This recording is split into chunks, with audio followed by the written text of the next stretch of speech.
ഇന്നൊരു 1.5 kilo weight വരുന്ന ഒരു വൈറ്റ് ഫോറസ്റ്റ് കേക്കാണ് കേട്ടോ. അപ്പോൾ ഞാനിവിടെ 6 മുട്ട വെച്ചാണ് കേട്ടോ 9 ഇഞ്ചിൻ്റെ കേക്കിൽ ഒരു കേക്ക് സ്പഞ്ച് ബേക്ക് ചെയ്തത്. ഇതിന് 3 ലെയറായിട്ടാണ് കേട്ടോ കട്ട് ചെയ്തിട്ടുള്ളത്. അപ്പോൾ ഇതിൻ്റെ സൈഡ് ക്രംസ് ഒന്നും നമ്മൾ കളഞ്ഞിട്ടില്ല കേട്ടോ. കേക്കിന് കുറച്ചൊന്ന് വലിപ്പം തോന്നിക്കട്ടെ എന്ന് വെച്ചിട്ട് അതുപോലെ തന്നെ വെച്ചിട്ടുണ്ട്.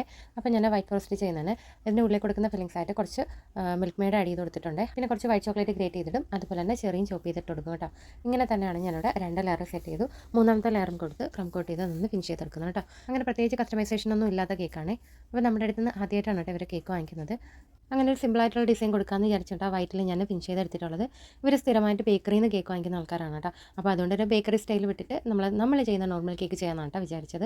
അപ്പോൾ ഞാനൊരു 2-3 കളർ ക്രീമിൽ ആഡ് ചെയ്ത് ഇതുപോലെ റോസെറ്റ് കൊടുക്കുന്നുണ്ട്. M1ൻ്റെ നോസിൽ വെച്ചിട്ടാണ് ഈ റോസെറ്റ് കൊടുക്കുന്നത്. പിങ്ക് കളറിലാണ് കേട്ടോ ആദ്യത്തെ റോസെറ്റ് കൊടുത്തത്. സെയിം നോസിൽ വെച്ചിട്ട് തന്നെ ബേബി പിങ്ക് കളറിലാണ് കേട്ടോ ഞാൻ അടുത്ത റോസെറ്റ് കൊടുത്തത്. അവൻ്റെ കളറിൽ സ്റ്റാർ നോസിൽ വെച്ച് കുറച്ച് ഡിസൈൻസ് കൂടെ കൊടുത്തിട്ടുണ്ട്. അതിനുശേഷം ഞാനിവിടെ ഇത്രയും മനോഹരമായി ചെയ്ത കേക്കിനെ എഴുതി കൊളാക്കിയിട്ടുണ്ട് കേട്ടോ. ചില സമയത്തൊക്കെ ഇങ്ങനെയാണ് ഞാൻ ഡാർക്ക് ചോക്ലേറ്റ് ഗണാഷ് വെച്ചിട്ടാണ് കേട്ടോ ഇതുപോലെ പൈപ്പിംഗ് ബാഗിൽ എഴുതി കൊടുക്കുന്നത്.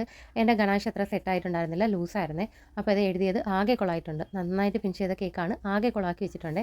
പിന്നെ ഞാൻ വീണ്ടും പാലറ്റ് നൈഫ് വെച്ചിട്ട് അതൊക്കെ എടുത്ത് മാറ്റിയിട്ട് ഇതുപോലെ പാലറ്റ് നൈഫ് ഡിസൈൻ കൊടുത്തിട്ട് കുറച്ച് ഫോണ്ടൻറ്റ് കട്ട് ചെയ്ത് അതിനകത്ത് പിന്നെ എഴുതി കൊടുക്കുകയാണ് കേട്ടോ ചെയ്തത്. പിന്നെ കുറച്ച് ഷുഗർ ബോൾസ് കൂടെ ഇട്ട് നമ്മുടെ കേക്കിൻ്റെ ലുക്ക് കൂടെ കംപ്ലീറ്റ് ചെയ്തിട്ടുണ്ട് കേട്ടോ. ഇതുപോലെയാണ് കേട്ടോ ഞാൻ ചില കേക്ക് ചെയ്യുമ്പോൾ നന്നായിട്ട് കേക്ക് ചെയ്തിട്ട് അവസാനം എഴുതി കൊളാക്കി കളയും.